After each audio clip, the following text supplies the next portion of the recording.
What's up everybody, this is Sam.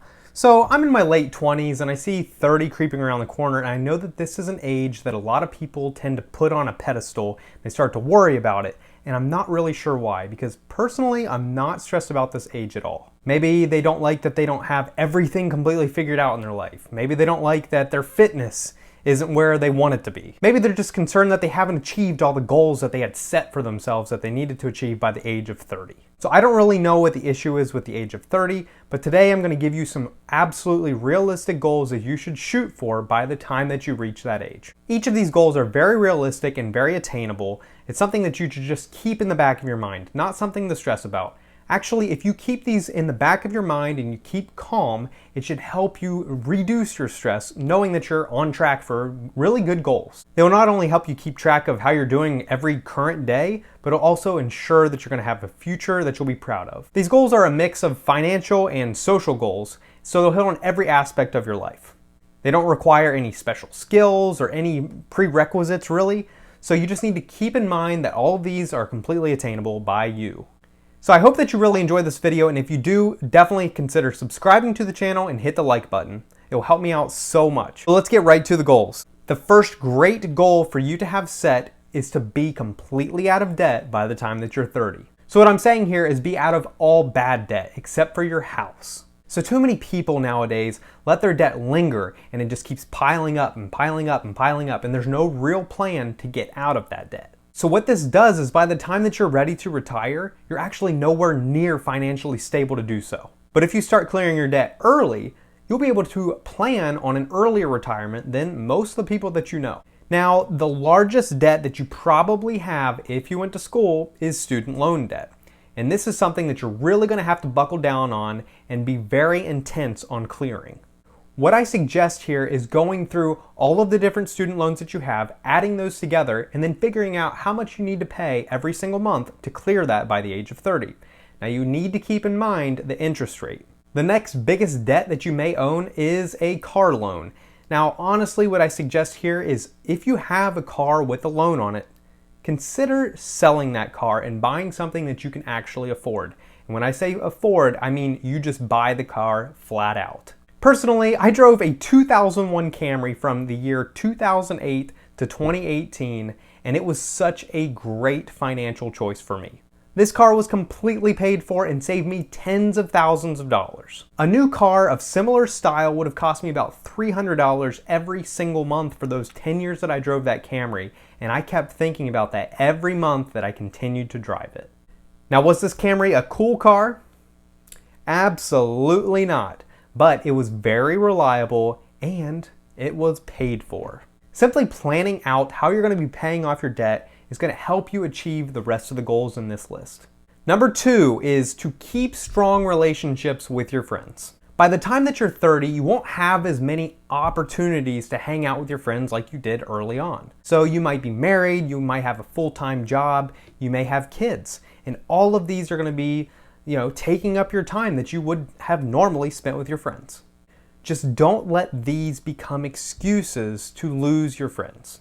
I urge you to avoid this and be purposeful with your friendships. You can't take your friends for granted or you will lose them. As humans, we are all social beings, and it's very important that we keep in contact with good, true friends. Whether we're talking with them to have a good laugh or talking through serious issues in our life, it's so important to have that companionship with other people. Friends can help you keep your life balanced and help with your mental health. For me, I like to go and play golf with my friends or go out to eat at least every other week. Or we'll have our friends over to the house to play games. This has helped us maintain great friendships with our college friends and friends that we even had in high school or grade school. It can become very difficult to find new friends as you get older, simply because you didn't grow up with them. So now these people that are really busy, and you're really busy, you don't necessarily have time to get to know each other. Try and maintain your friendships as best you can. Not only will you be helping yourself out, but you will be helping out those that you are considering your friends. Third goal is to invest 15% of your income. It's going to be very important that you take advantage of your young age and compound interest. The best vehicle that will allow you to grow your wealth is a 401k from your company that has a match. This means that if your company offers a 401k with a match that has 5% match, you need to put 5% in because they'll also put in 5% for you. This is a return right off the bat of 100%, which you're never going to find anywhere else. If you don't take advantage of this, then you're truly just leaving money on the table. Now, after that first 5%, you should put the rest of it up to $6,000 into a Roth IRA. How this works is that you receive a paycheck, you're already paying tax on that, that $6,000 will come out of that and then go into your Roth IRA. So you're paying the tax now, so whenever you're retired and you start pulling from your Roth, you won't be paying any more tax. So if your Roth IRA account grows to $1 million by the time you're 59 and a half and you're ready to start pulling some money out of there, there's $1 million in there. There's no more tax that you're going to be paying.